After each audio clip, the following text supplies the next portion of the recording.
Mainul Ahsan Nobel ভারতের reality show সারেগামাপার মাধ্যমে তারকা খ্যাতি লাভ করলেও নামের সঙ্গে বিতর্ক ও সমালোচনা জড়িয়েছে সমানভাবে। সুরেলা কণ্ঠে স্টেজ কাঁপানো গায়ক এখন কারাগারে।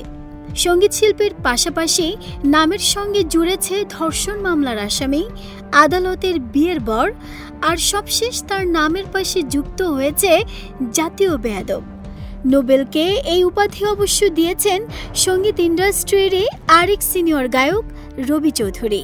সেই সঙ্গে সহমত জানিয়েছেন আরেক শিল্পী শুভ্রদেব।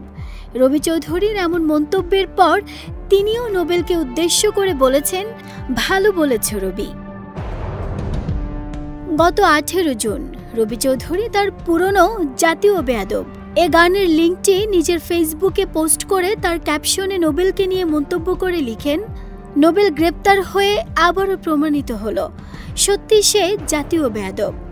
নতুন প্রজন্মের আরও যারা বেয়াদব আছেন, যারা সিনিয়রদের সম্মান করেন না, তাদের অবশ্য গায়ে লাগবে এই গানটি, কিন্তু কিচ্ছু করার নেই।